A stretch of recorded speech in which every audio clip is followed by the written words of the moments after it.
now we're heading into Soho. We was very much a West End band, really, the Pistols. Soho was our hangout, really. The clubs, Louise's and stuff like that, and the Speakeasy, and Denmark Street was here, where we used to rehearse. Our office was here. People seem to think we're more of a West London, Chelsea band, but it's not really. Soho was our manor, as it were, at the time, you know. Oh, in my day, I tell you, it's changed here. It really changed. Yeah, what's that? Yeah, look, Busty Charmer. Yeah, here we go. That's a good.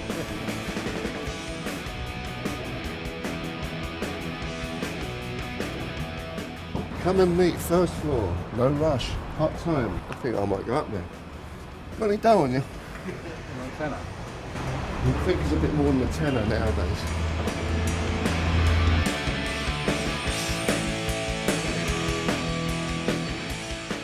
I know it's seedy now, but it was even worse then, really seedy, Soho. Much worse.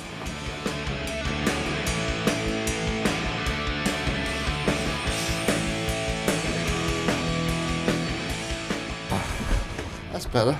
She was great. No rush, hot time, brilliant. She made me wear a Johnny though, I wasn't thrilled about that. I couldn't contract any gonorrhea. These were the toilets where we used to hang out, ladies' ones, of course, not the blokes. Surprised they're still open. Now we know where to come if we're dying for a piss. It's great down here, come down. Ugh, ugh. Load of dirty old men down there, a lot of cottaging going on.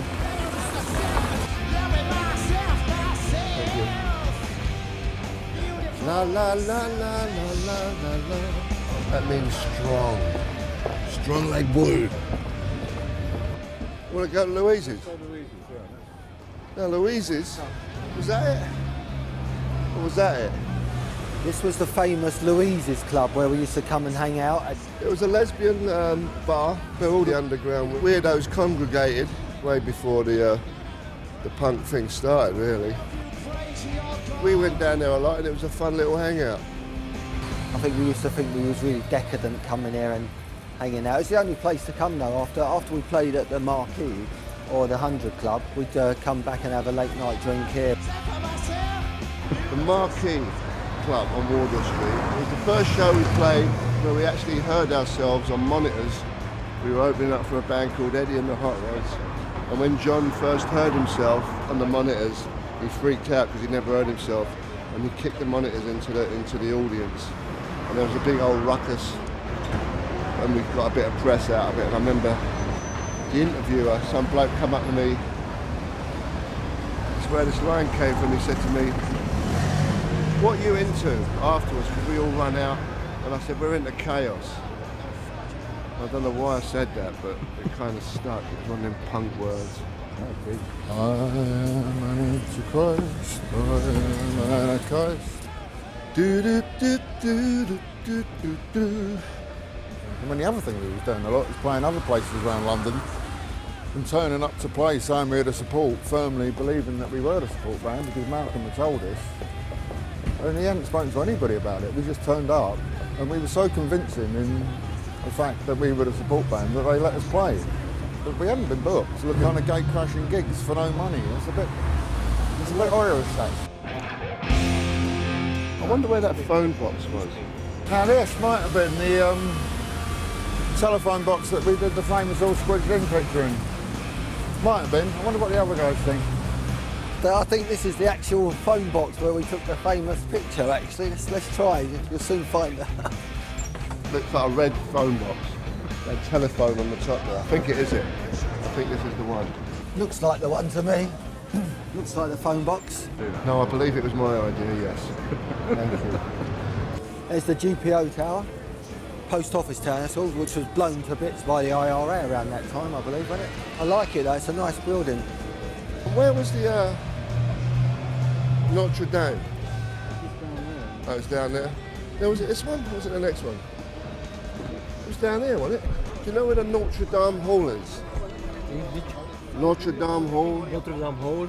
Yeah. Paris. What? Paris.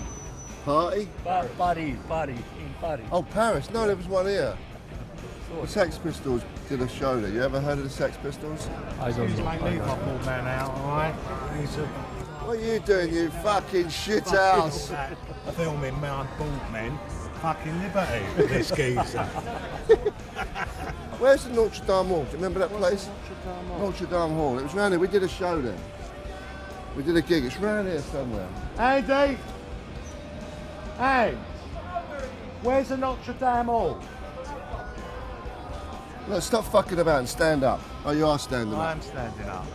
When you're smiling, when you're smiling, the whole world smiles with you. This is colossal, by the way.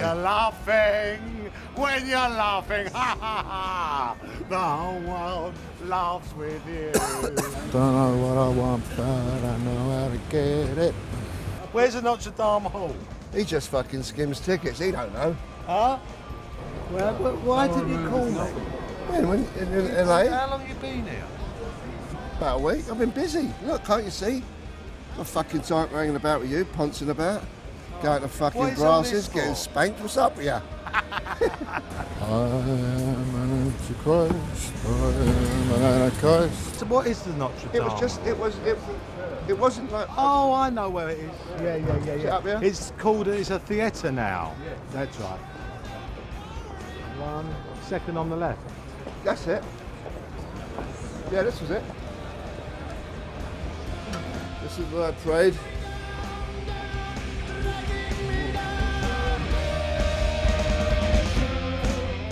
And I think the entrance was down there. Downstairs, or there was another entrance. We played there once with Glenn, and this is where Sid was introduced to Nancy. He brought her down here for the second gig. What was the feeling? Straight off. Not good. Bad vibes. And this is when Sid started fucking about with the dope when she came on the picture. But there's another venue that bands don't play at, where we was just picking our own places, which is such a genius thing to do. Strip clubs, churches, prisons. You know, not the norm. And it makes a difference when you don't do the norm, you know. For all you youngsters out there. Now my car is over there. I got deputed to sell one of Steve's acquisition guitars one lunchtime, and I went in there and had a go at selling it in my own particular Glen Matlock way. They took ages checking it out. I thought, oh, I wonder what's going on, and the guy's kind of sort of winking at me like that, and I thought, oh, I'll just wait. Next thing, there was a Black Mariah turned up and I'm handcuffed and slung in the back of the thing because Steve's guitar was even hotter than I thought. And in full view of all the students and my tutor, I was carted off to West End Central. And there's the Cambridge again. We'd always sit upstairs and discuss our strategy with Malcolm and that. Many nights we spent here. Sometimes McLaren joined us, did interviews here. And it's still here. This is like one of the few things that's still here and it could pass for 1976, 77. It's upstairs we used to go. I'm telling you, this is like exactly the same. This is one of the only things that you will find in this old DVD that is completely the same. Big argument. Huh? It still looks pretty much the same. Either the owner's a real cheap bastard or he wants to keep it authentic, one of the two.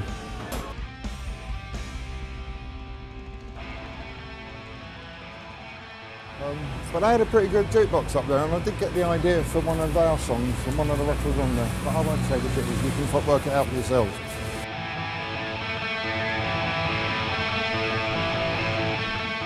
Has it changed? Have you changed it? No, not even one bit. I'm still an idiot.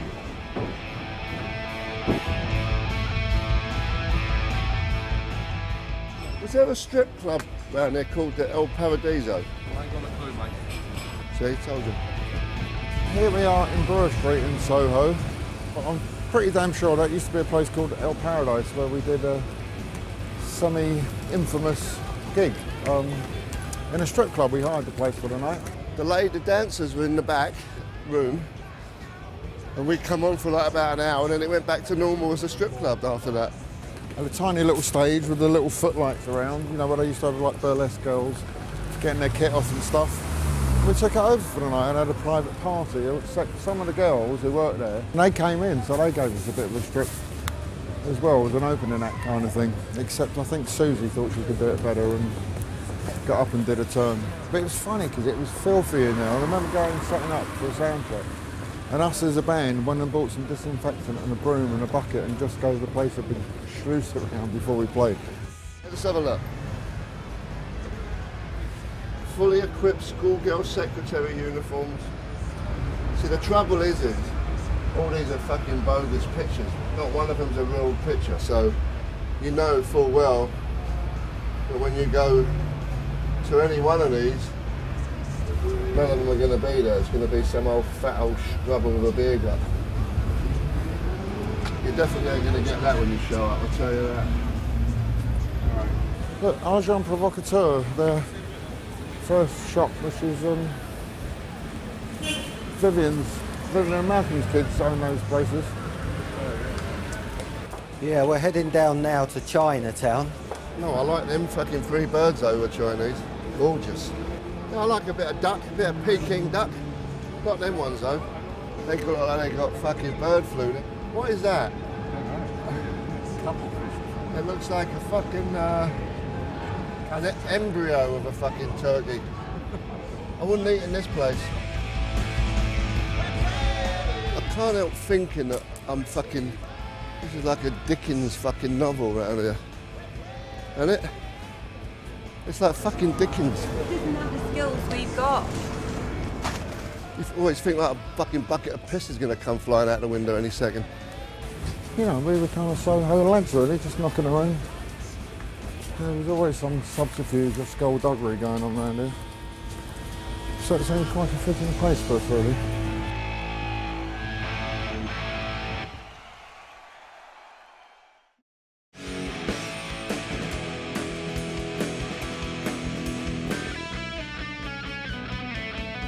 Right, now many is a time I've carried a bass down here and a bass amp and had to lug it up the stairs again afterwards.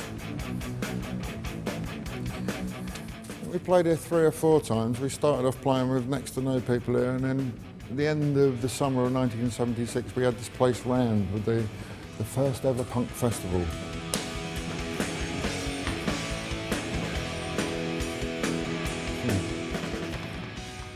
Well, this place doesn't change much.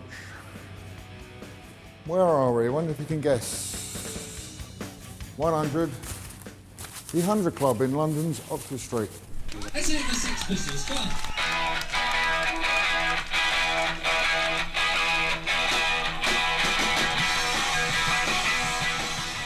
This was my bit. Paul, John, Steve Jones.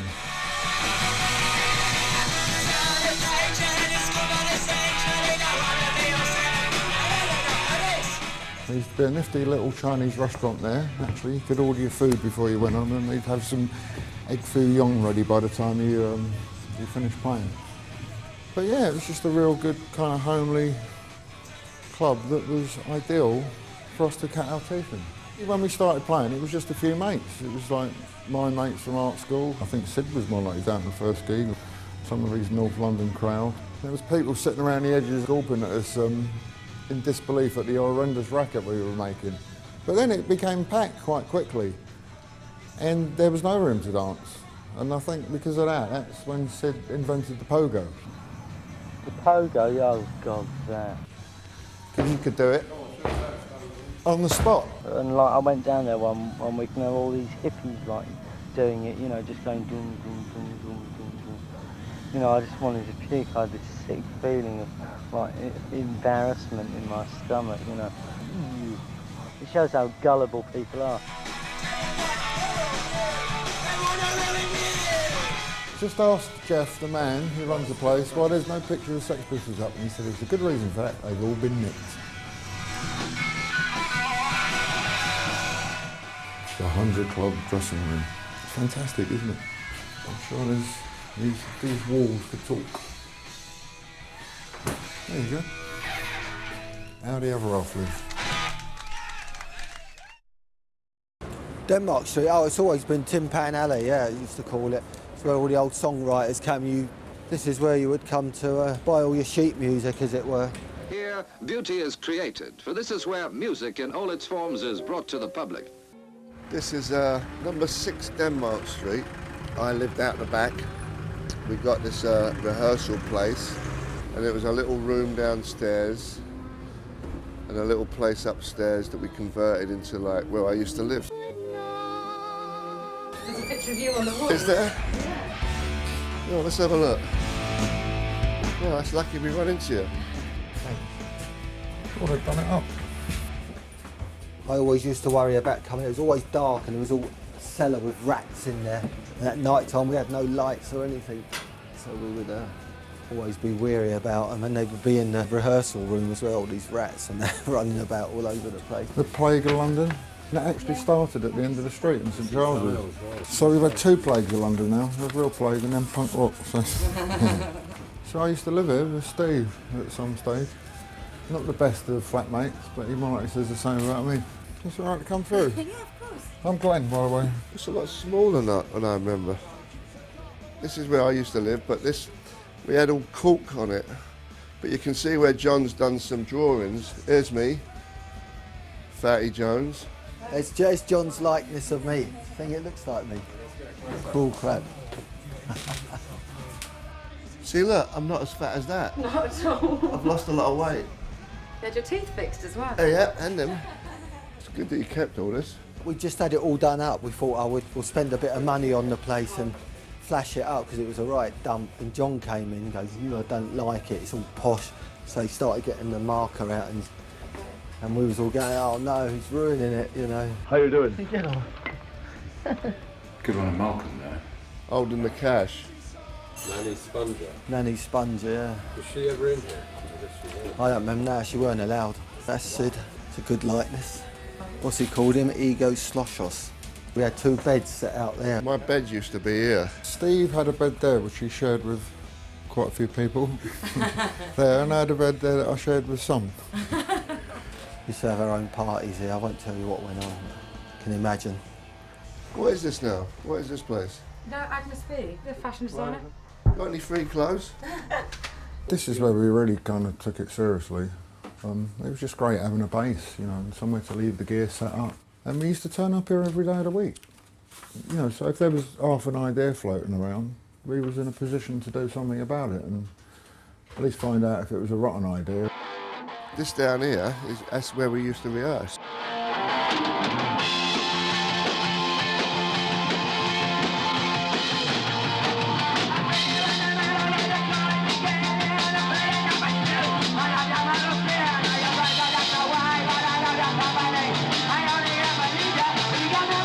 We'd be rehearsing there. Drums would be set up there with the amps and PA, and John would be sitting in the corner scribbling away.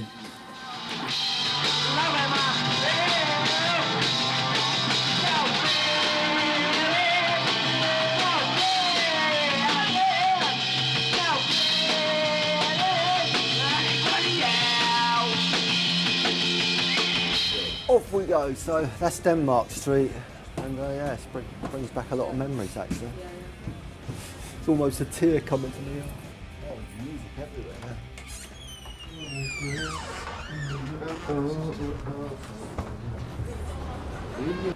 Back out into the real world. That's what it would be like. It'd be like our own little sanctuary in there, you know, all self-contained and everything, and then we'd come out into Soho and be like, wow, full on, you know. And I loved it, because I'd come out here and I'd be right here in the West End, and everything would look like big and great. That's where I found prostitutes, because all around the other side was all the little entrances with little red lights on, and I would go up there and pay 10 quid and get my end away. There used to be a Wimpy bar up there that I used to go to all the time. I know that. Still love Wimpy's. Remember Wimpy bar? And then Benders, a Frankfurt with a tomato and some pickle in the middle. And a lot of these guitar shops around there, I also used to get a load of guitars stolen, and the alarms would go off. We never got caught, you know, did it loads of times. You just get a brick, you pick a brick up and you go wallop, and you just go in and just take it all off. You have a van. Or straight across the road. Or You know, yeah, that looks familiar. See, look, he's the only one who's got the things on the front, so you can't smash the windows anymore. Malcolm, well, he shit himself initially. After the Grundy show, we didn't know nothing happened, but he was like panicking. We've got to get out of the studio. He was running, the police are coming, the police are coming. I'm going to complain to ITV. We didn't know nothing about it, and we were staying at Denmark Street at the time. Me and Steve were staying there. We woke up in the morning, all these press were banging on the door. Do you know what's happened? We're going, well, what? He goes, it's all gone mad. We was looking at the papers, all the headlines.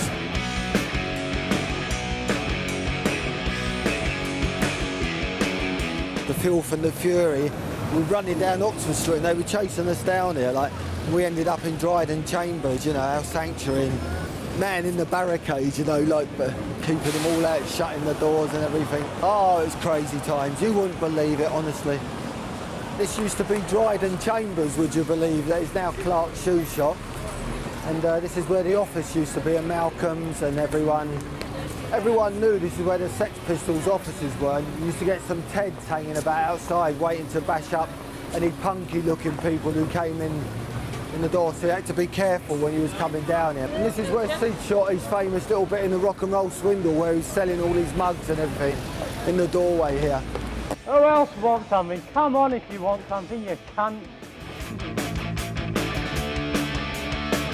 They might ruin my hairdo. Who wants some safety pins? Want a mug? I'd love to have fucked the Queen when she was younger. You know what action men are, don't you? What have we got? Soldiers, they kill people. Anything else going free? No, there's nothing left. You can all go home now.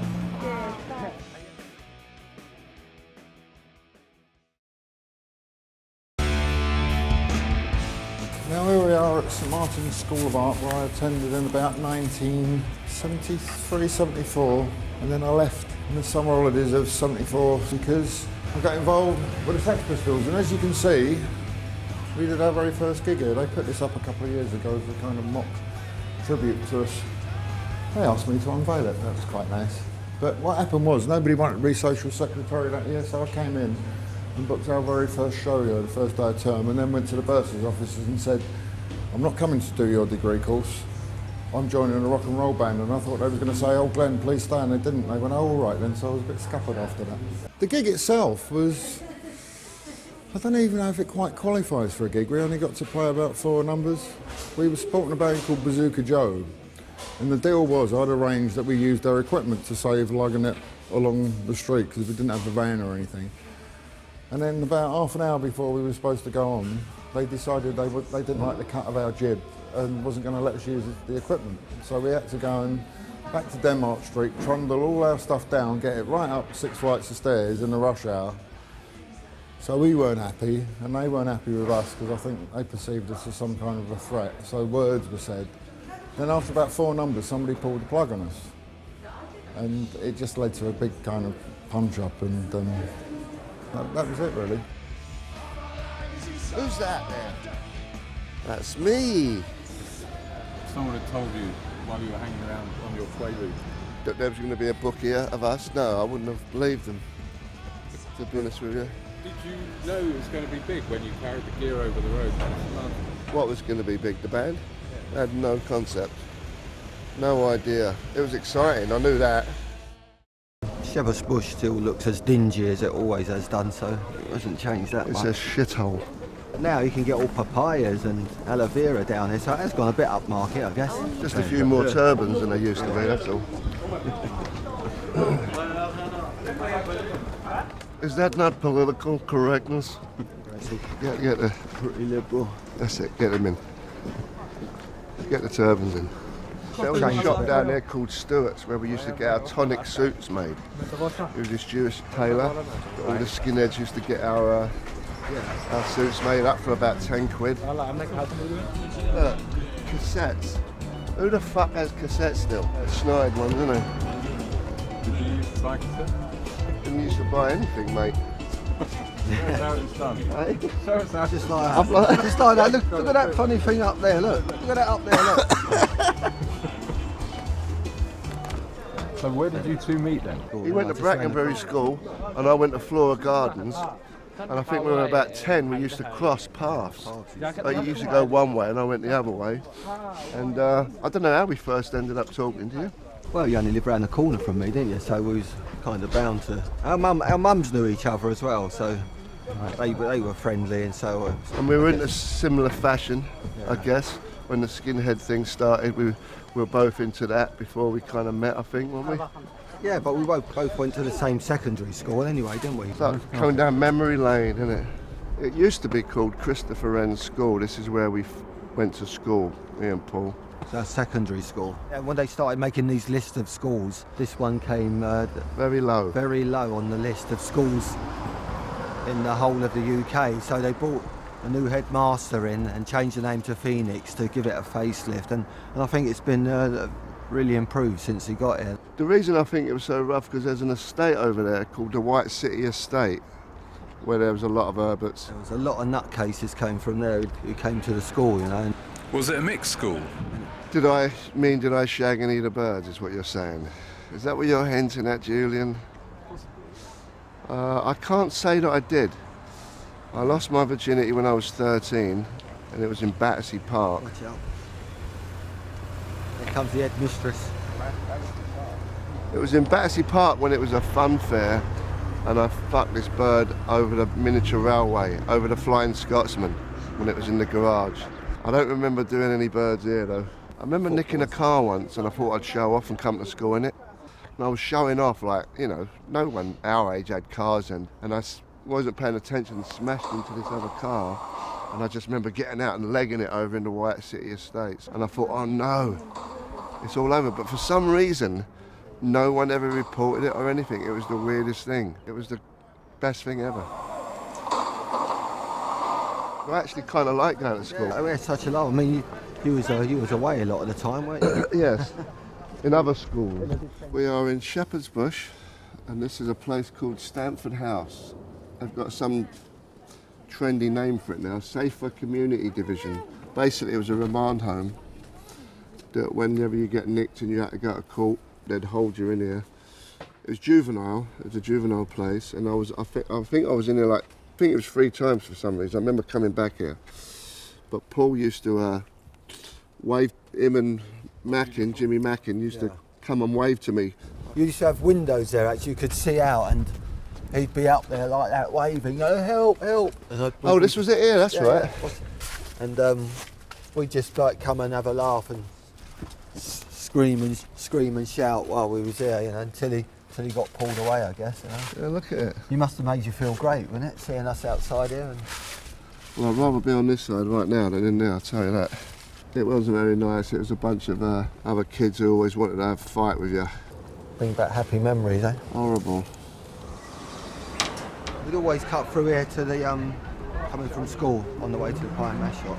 That's a bit of pie and mash? Yeah. Oh, you go. Pie and mash. On, let's go. Morning. Morning, what can I get you? Double pie and mash, please. What are you having? Pie, double mash for me, yeah. 1 pie. Yeah. You having peas with it? Oh, yeah. Look at that. Never been a fish and chip people, have we? Really? Yeah, never. Fish and chips wasn't our thing. We used to come here for school dinners, actually. Nobody used to have school dinners when we was at school, so we used to just about make it in the hour, didn't we? Run down from school and have pie and mash and then skip back. And is it owned by a relative of yours? Cooks? No, I wished it was. Yeah. It'd be handy if it was. It'd still charge me, though. What is it about pie and mash, Steve? What is it about pie and mash? Don't talk to me right now. I'm in heaven right now. A lot of people think it's unhealthy, but it's not. It's actually a meat pie, mashed potato that's got nothing but just mash, and liquor, which is like parsley sauce, and I believe it's potato water. Yeah. Secret recipe. They'll never tell you what it is in the liquor. But you know, and it's really filling as well. When we were kids, we'd come down here, wouldn't we, stuff ourselves. I mean, this was and it's good value. This was a tenner for the two of us, you know, and 2 teas and all. I like it. You come in, you order it, you sit down, you got it right there. You don't have to fuck about waiting. It's quick. Instant. You know what I mean? Cures all ailments. It's comforting. There's no other word for it. It's really good comfort, but especially on winter days like these. It's always boiling hot, isn't it? Also, you've got to put loads of vinegar on it. That's a big part of it too. And salt. And pepper. And white pepper. Whenever I come here and have pie and mash, my glands always, my fucking head gets like a fucking melon. I don't know if it's something in the pie and mash, I don't know if it's the vinegar, but I think I'm allergic to something. But I don't care looking like a cunt. As long as I get that taste. Oh, I love it. This is the only thing I miss about London. Living in Los Angeles is pie and mash. If I was Bill Gates, I would uproot one of these places and just move it over there and the people and just put them on a retainer just for there all the time. You know the most pies I had in one day? It was 8 pies. That was the last time I was here, like 5 years ago. Who ate all the pies? Well, it's like when English people go to Los Angeles. They're in the sun 24 hours a day. And what it's like for me when I come back here, all I want to do is eat pie and mash because I know I'm not going to have it much longer. You know what I mean? Yeah. Take your plates over like them, boys. Take your plate over? Yeah. Thank you. See ya. So there you go. That's your pie and mash for you. We used to go down King's Road, get plastered on the weekend, and we always used to get a cab back to this one spot. Stop here. Stop here. Stop. Pull in here, sir, cab driver, and then what happens? We'd make out we're getting our money out, we'd be fighting around. We'd get out of the cab. We'd always leave one person there saying he's paying. Yeah, right? he's paying. We'd We'd fill about with the money. And then wallop down that fucking that little alley, and they couldn't come after you because they're in a cab. Go. And we'd be giggling our asses off like we are now, wouldn't we? Yeah. Worked every time. Is that your missus? Oh, it is as well. Right.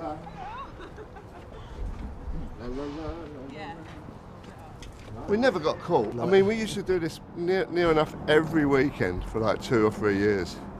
Goldhook Road station here, where we used to bunk over the turnstiles.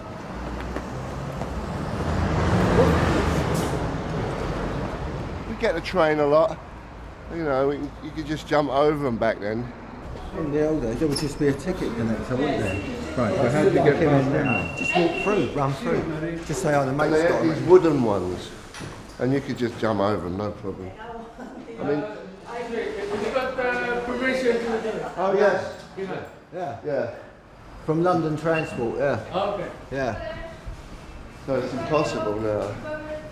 Yeah, permits. Permits. See them, please. Yeah, we got permits, yeah. Here's See, my this permit. is like modern day, you can't film anywhere, you know what I mean? You have to have a permit. What are the permits?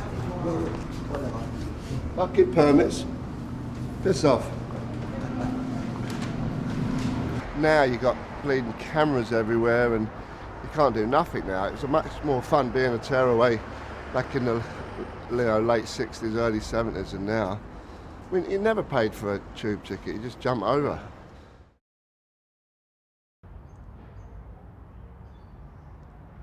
So this is Carthew Road, where I grew up as a young kid. Steve lived just round the corner, actually, and that's how we met. And this is where we used to hang out all round these roads and get up to all sorts of things, and which is now kind of all quite nice and middle classy. Back then it was a bit more rougher. The majority of the houses now are private. They were mainly council houses, and everyone's bought them since then, and so it's gone up market, as they would say, and then they'll call it the Brackenbury Village. We all moved around, everyone moved around. Steve ended up, John, moving to LA and stuff like that, and I ended up moving all around London, but ended up moving back round here eventually, so I still kind of live and got roots in the area, as it were. A lot more kids about then, or less cars. It was empty, the roads were empty, and kids would play in the streets and stuff like that. And there's my mate Prince. Hello. Look, there he is. Get him on camera.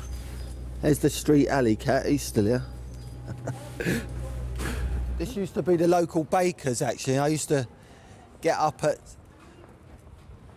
6, 5 in the morning, come up here and do a baker's round, just delivering to all the local shops and delis and stuff at 3 in the morning. On a bike? Yeah, on a bike, on one of those Hovis bikes. Used to like all the bread used to fall out all over the place. But I used to love the fresh rolls in the morning, like ham and cheese rolls. The smell of freshly baked bread and stuff was fantastic. And also there used to be a newsagent's here. I used to do a paper around there for a little while as well, all jobs like that. So I was always working, trying to earn money and stuff, even when, you know, since we was little kids and that.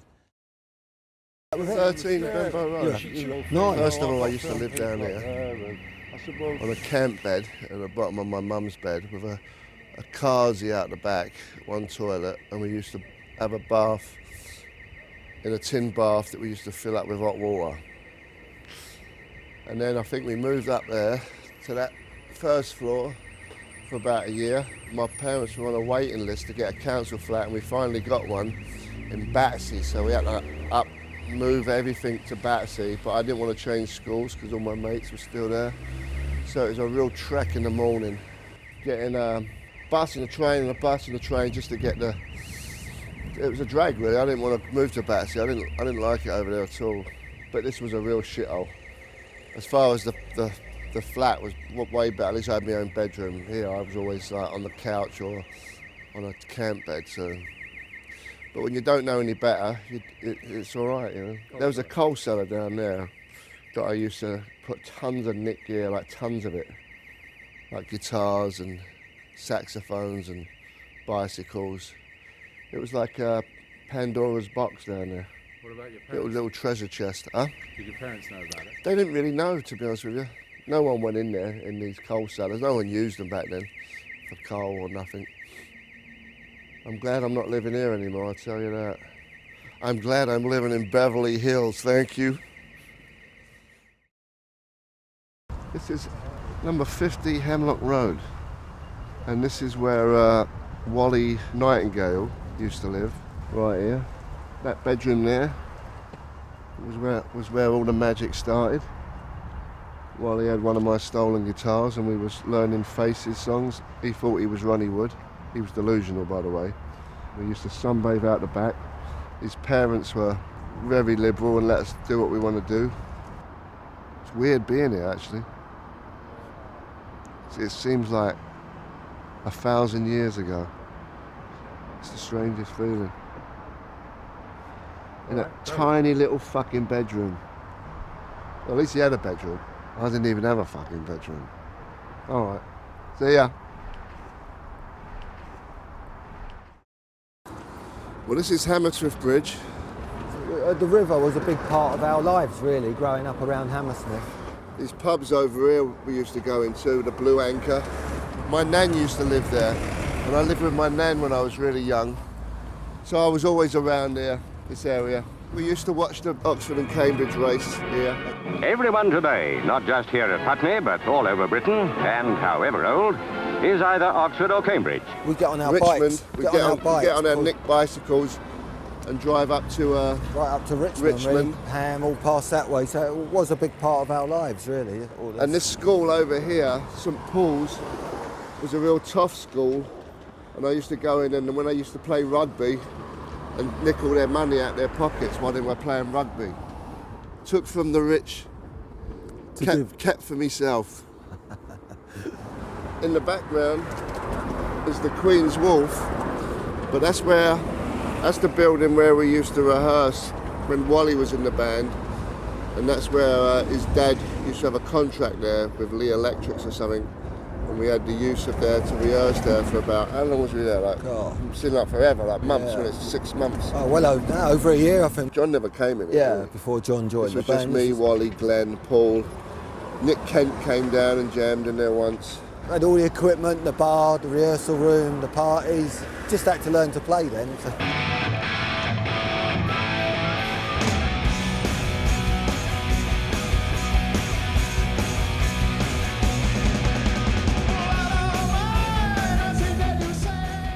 Well, this is the Riverside Studios as it is now.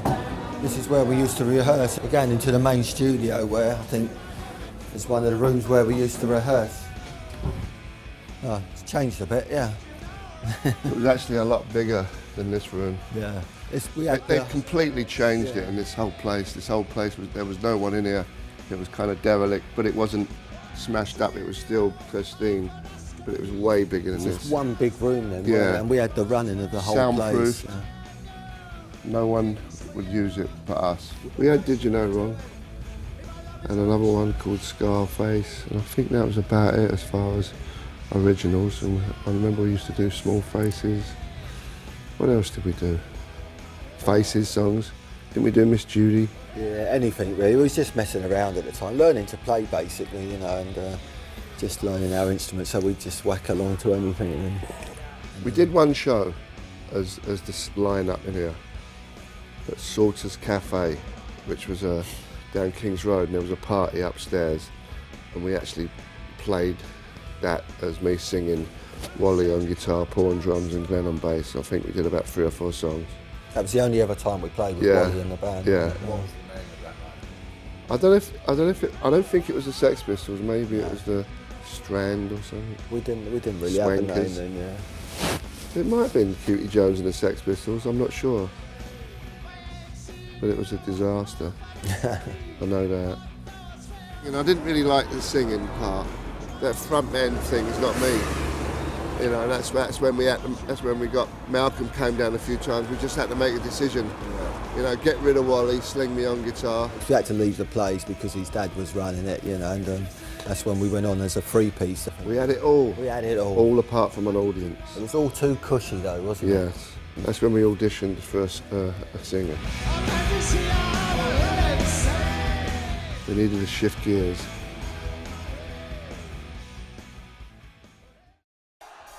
Watney, Coomery, now Budweiser. The Americans have taken over. Without Malcolm McCann, the Pistols would be either in jail or working in a brewery or... This is the old Watney's brewery where I used to work. After I left school, I started an apprenticeship here, which was for 5 years it was meant to be. I stayed for 4 actually. And while I was here, we used to be rehearsing all the time, so I used to come and do a day's work from 7 till 4, then shoot straight off to rehearsal. It would be a full day really. I'd just be getting home and I'd just be exhausted at night time. When we was at Riverside Studios, it's handy working in the brewery. I used to supply everyone with a beer. We used to get big kegs. I used to come round here, managed to get a keg out, so we'd have a supply of beer down at the studio, which was always handy as well. It's kind of one of those jobs where you've done it, you had your apprenticeship and you'd be here for life, but I hated it really, tell you the truth. I couldn't wait to leave. It was just like freedom when I left, you know, and joined the Pistols. It was great. It was like a bit like a prison to me, tell you the truth, you know. Well, the day I left Watney's actually was the day we had a gig at Chelmsford Prison. I walked out of Watney's for the last time. I was leaving, I had to get straight on the train down to Chelmsford. We'd been having a few drinks all afternoon because I was leaving, and I was pretty pissed by the time I got to Chelmsford Prison, which was a pretty riotous gig anyway, and I think I ended up just falling off my drum stool at some stage during the gig. So that was quite a memorable day though, because it was so great just to leave this place. I was like that, I was off. See ya. Well, here we are outside where I lived up from when I was born till about, I was about 16, 17. Number 18, Ravensworth Road. It didn't have stone cladding back then, I must point out. We had a little bit more taste than that. We actually lived upstairs. We had a tin bath, which we kept on a nail out the back in the garden. But it was hardly a middle-class enclave around here, as you can see. Number 28, my nan lived, and my uncle lived just there. And so there was a real community thing. Well, the bloke who lived there, he was the local coalman. And instead of parking his car here, he used to park his horse and cart, and then the horse would spend the night over there. So there was always a nice big pile of horse dung outside here. So when he was playing football in the street, you had to make sure you didn't get your plimsolls in it. They weren't trainers back then, they were plimsolls. So there you have it, Ravensworth Road, Kensal Green. Hardly the most salubrious place in the world, but it was home, and I liked it. We're outside Princess Frederica Church of England Primary School, which I came to from about 1960 to 1966, 67. Ain't changed much really, and it was kind of quite an interesting area back then because we're just up the road from Ladbroke Grove, and it was one of the earliest kind of mixed race communities around here. I mean, half the kids here were West Indian extraction, and in the summer you walk down the road, everybody'd have their windows open and there'd be all blue beat pounding out the windows and stuff, so it was quite sort of funky and happening in a way. And then I remember some of the older guys, you know, it was the birth of the hippie kind of thing going on down the Portobello Road, so there'd be guys walking around with bell-bottoms, you know, and Afghan coats and all that. I was always aware that there was something going on, that there was other things in life other than the 9 to 5 and the straightness of a life that your mum and dad foist upon your shoulders.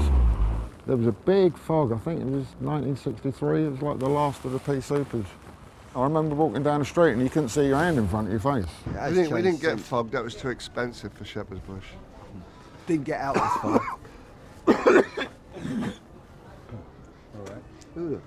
London fog was a clothesline, I never liked it. We're here because this was the last place that I had my last pint with Sid, and I think Sid had his last pint in the UK before he went to the States. You know, there's a lot of history. We were both bass players in the Sex Pistols at separate times. We was not supposed to get on, but we kept bumping into each other around here because of mutual friends and stuff. And we were sitting in, not this pub, but another pub down the road one day, and Sid said, well, you know, what's all this about we don't get on? I said, well, we're sitting here, aren't we? And he said, well, how can we prove it to other people? And I said, well, how about doing a gig? And he went, oh, that's a good idea. 2 or 3 days after having the discussion, we did a gig at the Electric Ballroom. It was like a one-off thing, the Vicious White Kids. And it was just about 2 days before Sid went to the States for the first and last time. And we had a pint in there to discuss the gig and say ta-da to each other. And I think he was some kind of born frontman. Nowhere in the league of John, you know, in terms of being a lyricist at all, but we was just doing covers, so that didn't even come into it. He just wanted to have a go at trying to do something outside the Pistols somehow, you know, and be Sid Vicious. What a shame, such a lovely team has to play in this environment. You know, it's cold, isn't it? It's impersonal. Now, I grew up on Benwell Road, right, in my early youth, which is the road this site is off of. We had 2 rooms, 6 of us lived there until I was 11, and then we moved to 6 Acres Estate, which is the other side over there, Finsbury Park. At that time when we were that young, we had no indoor toilet. It was an outdoor loo, open to the public. Now, I never thought that that was a bad thing. Nobody around here did, because everybody lived the same way, and it was all right. It's this, you know, from that is a juxtaposition of events, and I don't see the in-between. I don't see the logical progression. I think this is disassociated with what actual real working class people had to grow up with around here. How am I supposed to relate to this? I grew up being an Arsenal supporter since I was 4 years old. I don't gather this one at all. You are my Arsenal, my only Arsenal. You make me happy when skies are blue. You know I love you, I'll always love you. But fucking hell, who took the Arsenal away? No smoking on the premises? Fucking hell, needs torching. That new emblem, right? I'm sorry, I grew up a proper gooner. Look at that plastic fucking cannon made in Italy. That's a joke. That's sad. You have let me down, you fucking bastards. I grew up supporting you, and I get that. The fucking thing's facing the wrong way. Your locals, right? Yeah. What is this now? What have they done to Arsenal? Made it good, better, bigger. Made it good and big and better? Yeah. No, don't be daft. Yeah, of course. You prefer Don't be hybrid. selling us old folk down the river. Oh, Mr. Lydon, peace and love. I grew up on this road. Is it? I'm just down there, from down there. Yeah. I've seen you before on TV. Oh, doing something saucy, I hope. This guy, man. Odd. And that used to be a girls' school. That's where we used to go, like, sneak in and look in the windows at the frilly right there? Yeah, I did do some time for, like, getting caught there. What, in prison or just detention? Detention, yes, no, juvenile, the whole lot. That's what it's like. Still is though, innit? Young men, grow up. Nice to see you nice. Thanks for that. All right? Yeah, take it easy. Yeah. This used to be all bomb site area. You know, after the war, they never repaired it.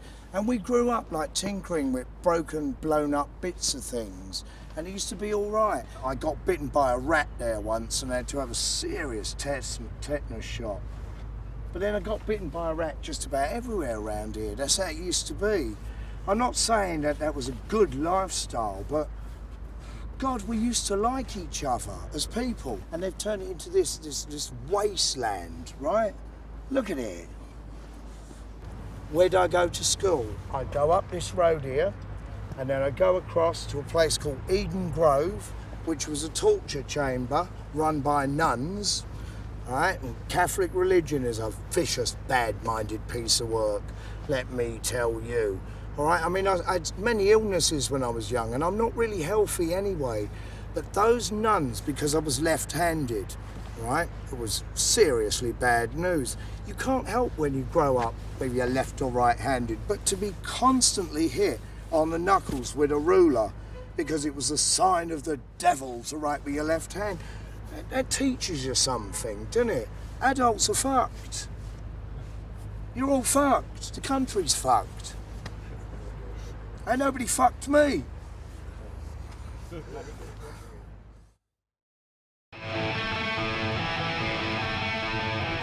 What was the King's Road like? It was great. It was like I was just drawn here. Every day I'd come down here, just see what was happening, you know.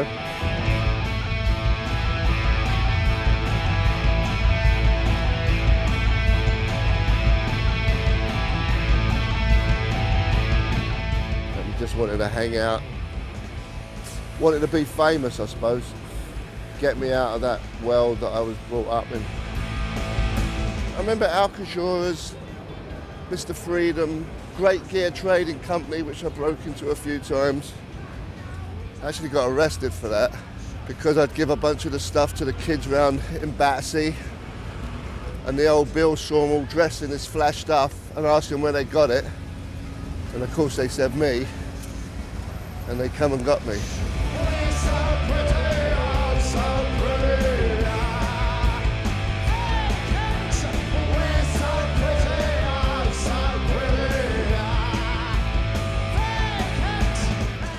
Was there a secret to shoplifting? There wasn't a secret. I know, I was just very good at it. I just didn't really have a lot of fear about it. You just get a feel for it, you know. This is Granny Takes a Trip. This was a place with Gene Carell. He was the bloke who had the one long nail where he used to do coke with. It was the easiest place to steal clothes on the King's Road because they was always, the blokes who owned it were always in the back shooting dope and falling asleep. It made it easy pickings. But nice blokes. Sorry I nicked all your club up. Now it's some shithole. Well, I came down here. It was never really clear what it was called. Everybody knew it was Let It Rock, but the sign outside said too fast to live, too young to die. So I came down here looking for a pair of creepers and just dug the place so much. I said, do you need anybody to work here? And the guy who was in here, it wasn't Malcolm at the time, he said, well, as it happens, I'm leaving. Give Malcolm a call, Malcolm Claren. I got a job, that was it. Everything changed. I mean, I realised that working here was my exit from the straight world. I didn't quite know what it would lead to, but I worked here for about a year and these guys started coming in. And I remember coming down in this place at the time, I think it was called Let It Rock, and they had like a couch and a jukebox, and it was like a place where you could kind of just hang out.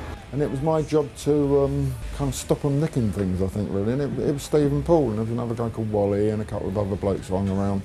Oh, I'd always nick out of it, yeah. Even when the band was going, we'd always just take stuff out of it. But it didn't matter, did it, really? They were trying to chat up Malcolm to manage him for some reason. I don't know why, because they didn't really have a proper band then. They just thought they did. Although they had, courtesy of Steve Jones, they had all the equipment to do it. And I overheard them talking one day, sort of about here somewhere. The layout was slightly different. Their bass player never turned up. He wasn't taking it seriously enough, and it was Paul's brother-in-law, Del. So I piped up and I said, well, I'm learning bass, you know, I'll come and have a play with you. And they said, well, come down. So that's what I did, and next thing I was in. And that's when I became friends with Malcolm, and I used to drive him around to all the tailor shops because he couldn't drive in Viv's Mini.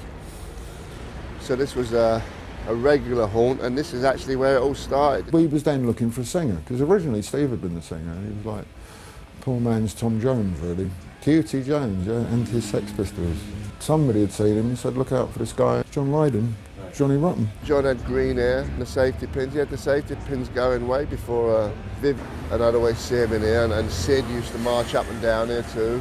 So when John came in, we met him in the Roebuck after the shop had shut. I opened up the shop, and there was an old Bellamy jukebox in the corner here, and John auditioned about it doing Alice Cooper's 18. You know, it was weird. We was rehearsing by ourselves for months before that, and all of a sudden we auditioned this guy who's like taking the piss. But there was something about the way he did it that we thought we'd give him a shot. Hello, I'm a cheeky chappie. London's great. I knew when I saw it, he was something special, you know. Malcolm McLaren, boo, you fucking bastard. The rest is history, as they say.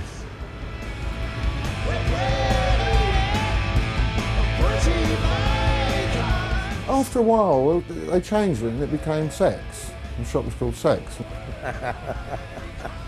How funny. Malcolm and Vivian owning a sex shop. They knew nothing about sex, nothing at all. So rank amateur. And Malcolm and Vivian started doing like bondage gear and stuff. I mean, there was all crazy characters coming in back then. It was fun to sell rude, you know, basically kinky sex gear to newscasters at the time because they didn't care then. London was different. Blokes like that may be on the TV every night of the week, but they didn't mind about, you know, their more excessive kinky habits. I remember a bloke coming here once, he was asking the price of like rubber stockings and all that, and he had this big long sort of rubber mac on, and it transpired he was fiddling with himself, you know, while talking, and then when we announced the price of the most expensive item, he went, oh, I've got to go. And there's a little trail of his seed on the front. But this place was buzzing, mid-70s. It's changed a lot. No vibe down here.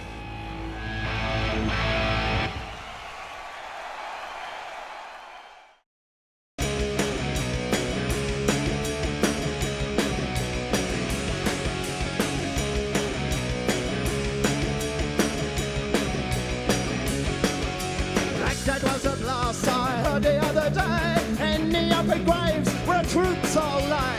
Life is fun and I wish you were here. And out of postcards and O's hell dear.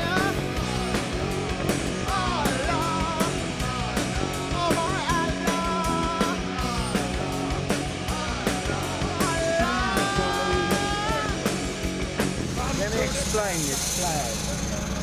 Denton was a very good friend of mine, right?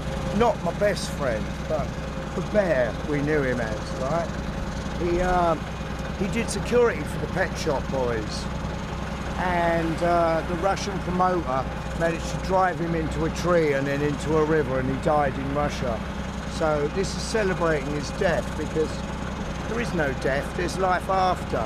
If Denton's anywhere, he's looking after the pearly gates for the rest of the herd. Have you heard? We are the word. You know, you've always got to remember your mates and things. Things like the death of a mate really, really hurts. It's the same way I felt when Sid kicked the bucket, you know? When I did the Filth and Fury thing. I mean, those are real tears in my eyes. And many people said, how can you do that, cry on camera for your friends? If you can't cry for your friends, what life you got? Heaven is on this earth, I think. A fat 50 black. And this is my back.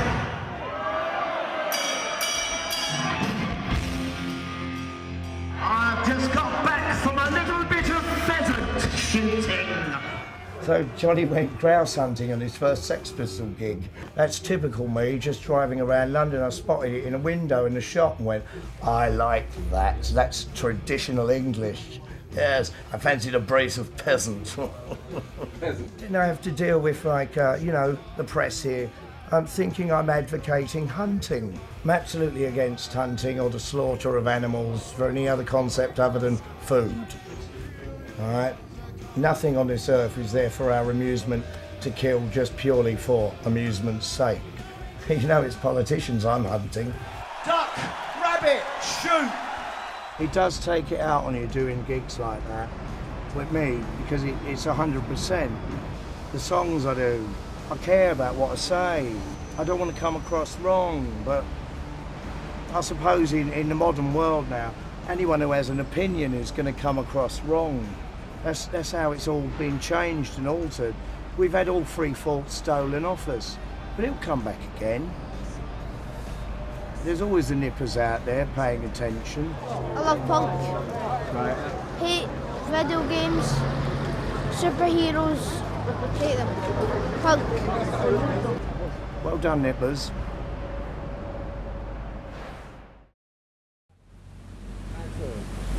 And there we are, quick shoot up the road to Islington, and it does what it says on the tin. It's called The Screen on the Green in Islington. It's a cinema most of the time, but I suppose in about early 1976 we played there. We was friends with this guy called Roger, who run the place, and we was looking for slightly bigger places to play, and he let us play there after the films had finished on the midnight special and The Screen on the Green. We let the Clash support us on the proviso that they build a stage, and they said sure, we'll supply a stage, and they said no, you get it wrong, it's not that you supply a stage, that you actually build it yourself. So they had to build the stage, and it was some kind of penance for doing it, so we was keeping them like that, really.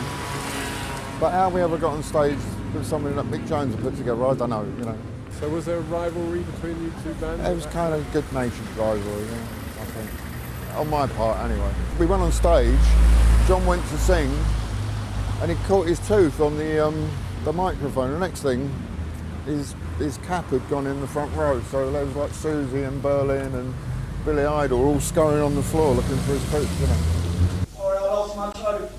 That gig was like so absolutely fucking incredible that like my group, the Flowers of Romance, we just could never be as good as that, and there's just no point being second best. And like I was thinking of not being in a band anymore then, because like I thought, how can you equal that? That's the best gig I ever saw in my life. 5, 4, 3, 2, 1.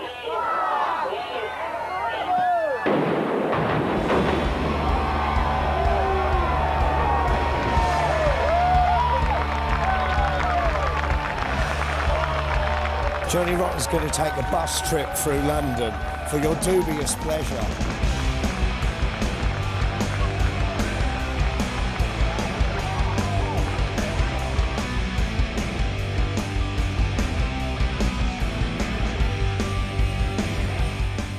London's changed, right? There's a movement here architecturally that's destroying our history and not giving us any opportunity for a part in our future. There's enormous buildings with foreign interests going up left, right and centre that do not relate to us as human beings. Come to sunny London in November. It's fucking great. The only good thing about this town now are the drugs, and there's none available. Oh, God, I'm doomed. As for drugs, just say no. That means more for me. That's Chelsea XC. It's nothing but apartments. It's a fucking shopping centre. Shopping scheme, that's what is that? Come shop with the shed. I mean, for a gig I wrote, Your Future Dream is a shopping scheme, I didn't really think it would turn out to be an actual reality. Maybe I was the catalyst that spurred this on, and it's all my fault after all. A couple of good things happened at the airport. But the funniest thing was at the passport control, the bloke was a Mohican. This I find amusing. How things change, and now a Mohawk is like an acceptable immigration officer. Life's strange. And it all comes down to it. It points out it's just hairdos after all, you know. And that's why, like, there's an alleged punk or whatever, and we're supposed to wear an outfit or a kit that, you know, declared yourself as a punk. No, that's not what punk is at all. Right? No uniforms, or all uniforms, but no rules. Accept the whole world. I'm Johnny Rotten, I love the Bee Gees. Not much, though. This is King's Road, right? Northerners would come down to see Chelsea and they'd come along the King's Road thinking, Corby, oh, so grand, oh, we'll see the swanky clothes shops. And all it was Malcolm and Vivian in their fishnet tights selling bleeding rubber tea hoses. Coming up is the beautiful sex shop of Malcolm McLaren and Vivian Westwood. It is currently called the World's End. And believe me, that's where the world ends.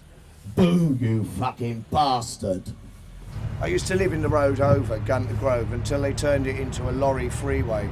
This was considered posh when I was young. This was like moving up from Finsbury Park to this swanky end of King's Road. Yeah, that's seriously was like me doing myself, you know, for social networking. That's like 2 rungs up the ladder, I thought. No, it wasn't at all. It just meant I had to spend more money for less. But all my friends like to visit. We're heading towards London's fabulous River Thames.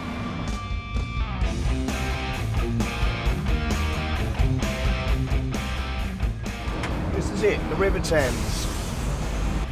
Look at that ugly, ugly fucking building. Look, it looks like 2 testicles without the willy, doesn't it? Great.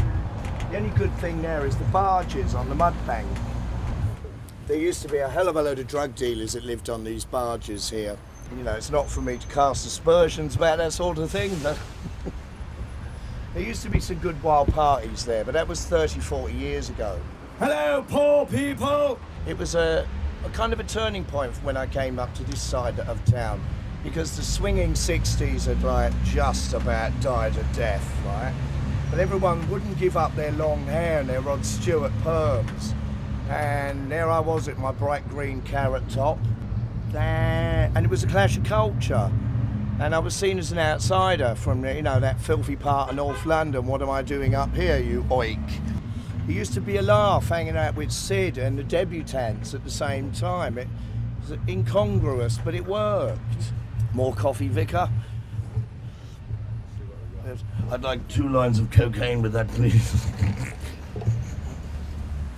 And here on the left is Battersea Park, just across the River Thames. It's a wonderful scenic route. Battersea Power Station. Beautiful building, made famous by Pink Floyd. I think I preferred it when the pig was flying over the top. The best thing about it, and my dad would say this, is the cranes outside, because my dad's a crane driver. He would like that. Is that MI5? Those boys know all about me. For years and years and years, I couldn't get visas to live anywhere else but England because they wouldn't shut the file on me, and it made life very, very difficult. It's only last year I got a proper visa to stay in the US. And now that I've got that, I'm not sure I want to stay there. I think I liked the aggravation. But it's bizarre how a chap like me, I mean, I've done no wrong to anyone. I just spoke a few, like, home truths. And that kept an open file on me like I'm some kind of terrorist suspect. It's really compromising for me to say I love London because I'm looking around. I don't know what it is I love at all. It must be just the people. I don't think I could have written the songs I wrote unless it was in direct relationship to human beings. You know, you can't just think up anarchy in the UK one morning over coffee. It's about struggling through the market at 6 a.m, you know, for a bit of cack. Upper Street Market, lovely place. You could buy broken plates of china there for 20 quid a whole set with a 1-chip saucer. Hence the discount. In fact, my whole early life, I don't think I knew anyone that didn't have chipped teacups. You know, now that's considered, you know, ill health and disease spreading. Architecture does matter, but architects, I think they might be the problem. They cause these dilemmas. Every social unrest really is down to an architect. Every council flat badly designed, that's an architect that made that. And we have to then grow up and live in that environment and feel like rats in a cage. And our only chance of a night out is to come to areas like this, to go to the posh clubs, where of course they don't like us. Posh clubs owned by architects that built the council flats we come from.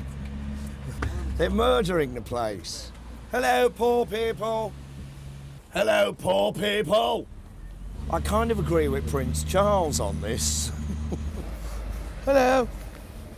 Hello. How are you doing? Oh, fine, thank you. There's nothing wrong with Georgian terracing. It's very nice. It's part of our culture in a weird way. And I'm all for being a part of the modern world, but not when we're left out of it. That's Pimlico train station, right? A subway. But the building on top of it, I mean, that's a penitentiary, isn't it? It's the lock-up house for the loonies. Houses of Parliament, my God. Hello, poor people! Hello, poor people! Nothing but cunts in that house. The cunts are in the house. I used to think voting might change something. I learnt it don't. They're all a loss. Labour, Conservative, Democrat, Republican. Got to get rid of the whole lot of them. They're all liars. They're dirty old men, and they're usually what? There's at least 2 a year caught for some kind of child buggery. You know, they're worse than the church politicians. Probably the same people. They all end up wearing dresses. Where's all the police? Oh, they're all undercover, of course. They're dressed up as tourists to fight terrorism. So daft, so British, so polite. Hello, poor people. I agree with you, mate. Yes, get them Arabs out of Iraq. Bloody hell, sort the place out. The home of democracy. And this lot caved in to George Bush and took us to Iraq. You know, no thank you. Guy Fawkes got it right. Poor old Guy Fawkes, a misunderstood comedian. But at least he got an occasion out of it, you know, Guy Fawkes night. That's been like a celebrated, like, part of our culture for a couple of centuries at least. And it's an important part of our culture. We celebrate the fact that Guy Fawkes tried to blow up the Houses of Parliament. But champagne socialism has now turned it into, oh no, you don't want to mention that anymore. Let's call it Halloween. What's Halloween to England? History's important, warts and all. It's funny, when I was in school when I was young, it was the one subject I loved most was history. And I used to row at the teacher a lot because I didn't believe what the books were saying, and I was right. Be nice to stop off in a pub and have a pint, you know? And now take a look, right? After that lovely Houses of Parliament, you got that opposite. Do not tell me that's a compliment. It's rubbish, it doesn't usually work. It's horrible when you go up there. There's nothing to look at, a load of office blocks. It's a bicycle wheel without the tyre. Blow it up, blow it up, blow that up. I don't like anything so far. So it's urban chaos. It's just one huge traffic jam. You can't get anywhere, no one speaks English. It's a wonderful town. Blair's Britain. When trumpets blare. When I was young, right, this is what we used to do with some saucy girls that used to work there, you know, servicing the MPs. You used to get a pint of lager there for 1 penny, right? It was brilliant. It was the best place for drinking late at night. When the MPs really let their knickers down. Oh, they're all wearing frilly ones. This is when we did the famous Sex Pistols on the river in the Jubilee. This is where the police started pulling us up, right outside the Houses of Parliament. It was supposed to be an amnesty of 36 hours, all pubs open, everything, everyone partying, unless of course you were someone like me. They chased us down the river, arrested everyone, but I managed to get off because some very nice policemen, they were looking for Johnny Rotten, asked me where he was. So I quite happily pointed out to Malcolm McLaren and Richard Branson. I was ever so pleased to see them carted off. I'm no grasser, but when it comes to fucking up Malcolm, he's over there. It's everywhere, right? And it's pervasive. I mean, that's a roundabout, right? And they plonk that in the middle so you can't see the other side. Surely that's like, you know, criminal. Blow it up. You don't have a view anymore in London. You're lucky if you can see 30 yards. Here's some lovely colours coming up on the left. Now, I'd like to say that's hideously ugly, but what I'm wearing's far worse. I mean, my God, what an atmosphere does that create? The best thing about around here is the hole in the ground. And watch out for police enforcement cameras. This building's pregnant. Look at that. Isn't that lovely? Well, enough of my moaning. I think it's about time we found a building I like. Stop at a pub. Stop at a pub. God, I love English pubs. I'd like a quick Guinness, if you don't mind, Julian. And a definite pebble dash in the toilet. Yeah, okay. Joking. You can't smoke in a pub no more. Wow. When are they going to ban the booze? Because that's the next step, isn't it? It really is prohibition. Rules are for fools. But the good thing about rules is you need them first to know what they are, and then you avoid them. It doesn't work the other way around. Like anarchy, it's a mind game. I mean, Malcolm jumped on that. He thought, oh, anarchy, oh yes, we can sell that. I think you idiot. It's done as a laugh. It's knees up Mother Brown. Britain's a culture that's continuously changing.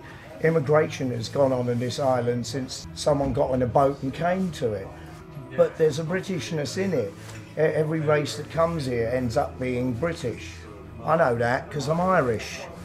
I mean, I grew up like Irish immigrant parents, you know, in a heavy Jamaican, Irish, Greek, Turkish, multi-mixture race called Arsenal, Finsbury Park. The concept of racism was always in other areas. I mean, we had to grow up and muck it in together. It was a melting pot. And when it was really hard to go outside of Finsbury Park and have to deal with the concept of, oh, you're one of them mixed lot. You know, like this was a bad thing. It was astounding to us. You seen my mates. It's all races catered for, all right? And we don't view each other as aliens. And you come up to swanky Chelsea and it's, you know, the separation techniques. Divided we fall. One world, one race. But can we all speak English? Love me England, I love me Britain. Not too many folks here still do. Shame, innit? Expat, and I'm more loyal than anyone. This is the Queen, Mum. Loved her smelly knickers.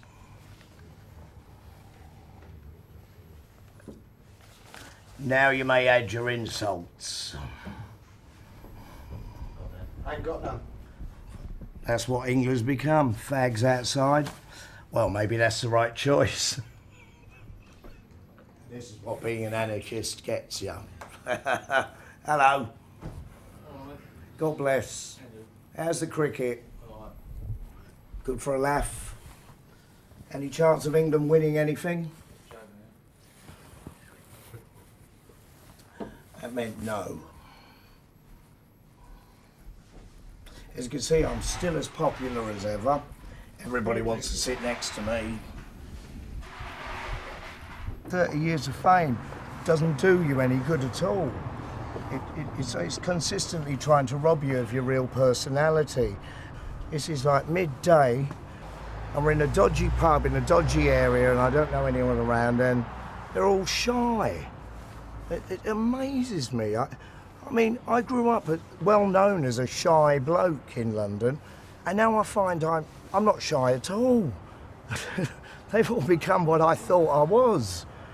You know, anarchy in the UK was a desperate cry for attention.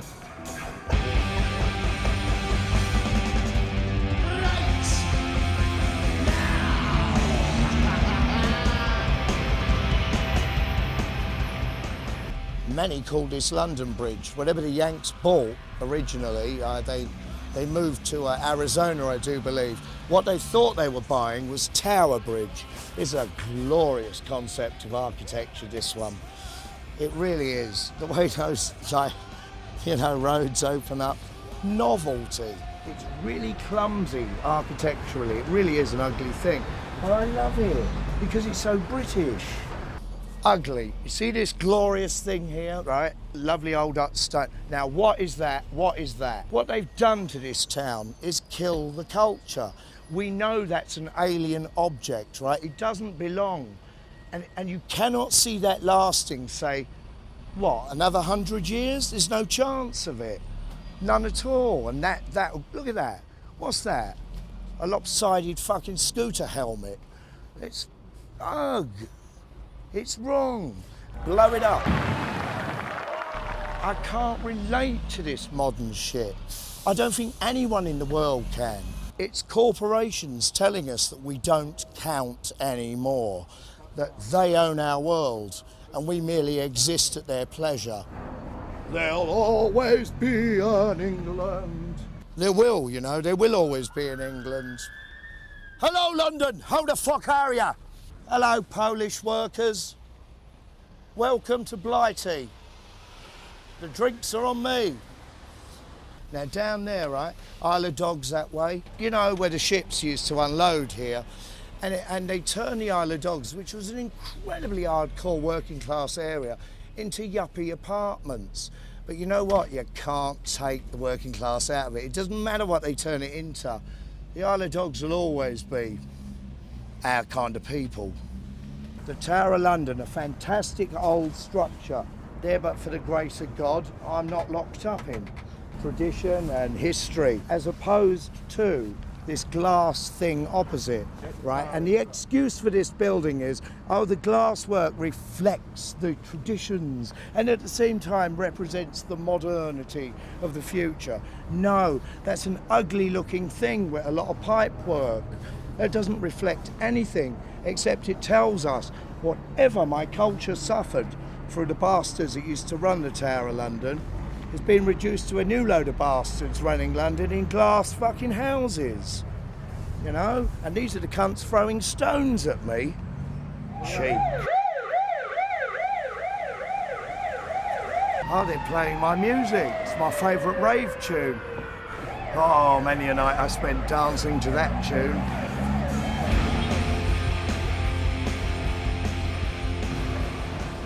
Look what a horse's arse London's become. Get off the road, you crazy fool! Officer, do you have a licence for that horse? See his muggy little face? You know, oh, those London bobbies, they're tough. Fighting terrorism. All in the name of the Empire. Follow me? Yeah. Proper gooner then? From just seditionaries and sex and all that. You're joking, and look where you end up. Fucking Used to lovely. go to Louise's. Oh, then you're well into prostitutes and lesbians. Good on you. Yeah, good laugh them days. Still is. But London's become muggy. I don't know what's happened to it. Fucking champagne socialism, right? I see Malky bottled out of the jungle. Oh, of course he did. When's that bloke ever committed to anything? Yeah. I remember him well. Yeah, fake. See you Peace later, and love, sir. Cheers. See, regular people. This is. I like that about London. You can just talk to blokes working on sites, and that's how it should be all over the place. You know, no class distinctions. Look at that. That is a coffee percolator. What is that building supposed to serve at? And look at the narrow road it's down. It's what? Look at Lloyd's. Lloyd! Bloody hell, all your piping's on the outside. That's awfully obese. I mean, that's unfinished, isn't it? It's like a gasworks. That's another carbuncle on the horizon. Bloody hell! Have you ever taken an amplifier apart, you know, and you look at the inside? Well, there you go. There's a concept. I say, does anyone know who that gentleman is? Hello? Can you help me out? Who is that gentleman there? Does he represent anyone traditional? Oh, don't speak to me. Sorry. Officer. Even the police don't pay attention. What a mellowed out town. Fucking hell. He looks like George Bernard Shaw, and he was Irish. It's the Duke of Wellington. And he's not wearing a pair. Look, he's got no wellies on. See, there's British history. Lord Sandwich, he invented the sandwich. Wellington, the Wellington boot. I mean, we're a pretty industrious lot, aren't we? Rotten. What did I come up with? That belongs in Japan, not here. It's in the wrong fucking place, you idiots. It looks like the side of one of them dreadful cruise liners that does them Caribbean specials. Blow it up, blow it all up, boom. It's so ugly, it's so antisocial that it just makes me really bloody angry. Guy Fawkes, oh my God, we've learnt from you. Oh mate, you are not missed, you are celebrated. I still like that idea of intercutting it with the flats. I've travelled the world so many times and I'm seeing all identity being crushed in every single country for this, like, name of what? Modern, cold, calculated commerce that just wants to sell us crap and wants us to take crap and shut up and enjoy it. There are so many cell phone company shops in London now. It's bizarre. Record stores are closing down to sell cell phones. For what? Who are you going to ring? There's nothing to say to anyone anyway, except, bloody hell, what are you doing tonight? Oh, nothing, you know, oh, cool. London's full of people outside in the street smoking cigarettes or on a cell phone or both at the same time. It's not friendly anymore, at least in this part. But then again, I don't think it ever was. Round here, it's always been about commerce, but with no sense of values. Welcome to beautiful London. We're in downtown. I think it's the bank. Well, there's a bank somewhere nearby. You got bet on that. But there's also this glorious avoidance of the wondrousness of the Bank of England and the beauty of a £1 note. This is St. Paul's. Break your neck. See, they've cleaned this up too. But in a weird way, I liked the stone all dark. It meant something. It meant it was substantial and stood there for a long time. Polishing it up like this makes it look like Disney World. Removes history. Leonardo da Vinci paintings in the Vatican, they want to clean them up and take the grime off. I mean, I'm sure the bloke, when he painted them, was well aware that they would deteriorate over time. Well, isn't that the point? Things are supposed to. Look at my face. In 30 years, it's most seriously deteriorated. Am I recommending a facelift? Certainly not. And I don't like to see it happening to old buildings. The point is that they're absorbing life. Things are supposed to shrivel and die eventually, but with grace and dignity. Look at the structures. Look back, please, right? It's a carbuncle of ideas, isn't it? You know, ode to a Grecian urn, really. Keats reference. God, I'm too good. You got domes, spires, pillars, cornices, and none of it matches. What a shame that it doesn't have matching clocks. Now, if that was an American designer, there'd be a clock on each pillar. I like them old statues. Statues do mean something. They are focal points and they do get you talking. It's always nice when there's a good statue at the end of the road. Fantastic that the Nazis never managed to blow this building up. My wife's German. I love her very much. She doesn't want me to be German. I don't want her to be English. We're supposed to be different. It's what makes us count in the world, that we are different. Those differences matter. It makes life enjoyable when you travel the world to see different approaches to life, different structures, different meanings and attitudes. Do we want the whole universe to become one big shopping mall? You know? A Britney Spears universe. And we know how mediocre that is. If I was a true anarchist, I would recommend Britney Spears to everyone, but I'm not. So carry on buying your Clash albums. Hello, poor people. Hello, poor people. Hello, hello, poor people. That might sound arrogant on the camera, but the people I'm saying that to, they know what the gist in this is. Because I'm still poor people. I mean, I did this bus ride today thinking like, oh yes, great, they'll always be in England. And I'm ending up really depressed by what I'm seeing. It's gone wrong, all right? We've got to take this back off these silly sods. It's the Americanisation of the universe, isn't it? Sooner or later, Britain will become a shopping mall for American tourists. And look at this, look, more glass structures, bloody ugliness. How long's that thing gonna last before the rust sets in? These are saucy, like, corporations. They're building these things as a statement, almost like oppressive, domineeringly. It's like, bugger you, we don't give a fuck about you anymore. We'll do what we like. Hello, sir. Are you building something ugly? Yeah, destroy the city, yeah? Fucking joke, innit? There'll always be an England. No, more Poles on the outside. There's more Poles in London than in Poland. And that's just on the buildings. Hello, disassociated peoples of the world. Isn't London a lovely town? Hello, indifferent yuppies. Everybody bored? Well, you made it this way, not me. I'm now a tourist, and I'm unamused. You fucking wankers. What have you done to London, cunts? Has anybody seen a cockney lately? Huh, I've heard they're an endangered species. They're going the way of the white baboon. Look at you cunts. You're all like clipped budgies, stuck in your fucking cages. What's happened to London? Hello, London. Do you still exist? Is there a London anymore? Is there a London anymore? It's bollocks, isn't it? Bollocks. Cunts. Where's my England? I want it fucking back. Cunts, cunts, cunts.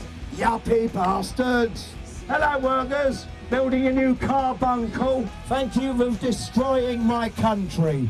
Blokes in suits. Anybody got a life in this town? Does anybody care anymore? Does anybody give a fuck? Is it worth it? Up the Arsenal! You are my London. Get back to work. Come on, you got some more cell phones to flog. Spot a real estate?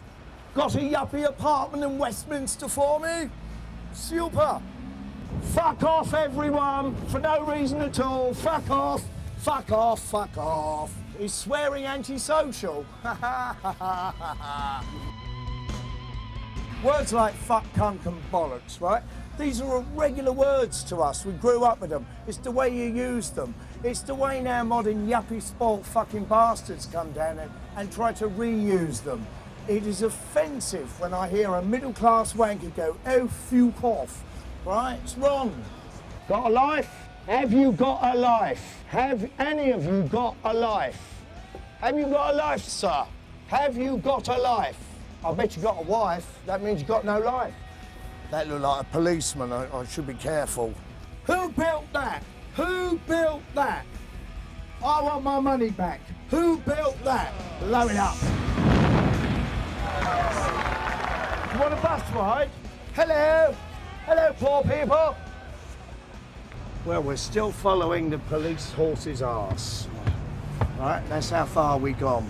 We've been beaten by a horse in traffic. In the middle of London.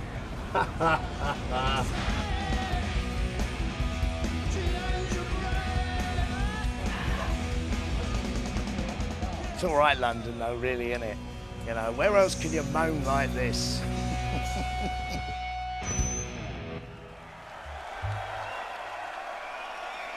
I hate heights, I really do, but this is all right. I'm okay with this today. because I haven't seen London from this point of view except in an aeroplane. I can see trees and greenery way off in the background and the hills, so you still get a sense that this was once a country full of human beings. You know, a major city like London, full of history, and what does it really look like? Not a lot, mate, not a lot. Mugged out of our own country. It's a shame, right? Centre of London, and it's a bicycle wheel that stands out, all right? I don't know how many times I can moan about that ugliness, but I'm right, you know I'm right. Be nice to think I was an anachronism of the past. We had a future here that was worthy of talking about, but my God, I got it right. 30 years ago, I was bang on the money what they were going to do to this place, and they've done it, and no one stopped it. They've murdered the town. It's hideous. God, I never thought when I was young I'd say Manchester was more pretty than London. Even Scousland. Don't let the sun go down on me. It's nice, that, isn't it? It's nice. It's the only thing they can't take away from you, really, is the sun, but you have to be like 500 feet in the air to see it, because London's now so overbuilt, we're really lucky that we can see a sunset, because no one else in this town can. The sun is setting, and so am I. Peace. Off. Teetering on the edge. Well, fuck it. Destroy!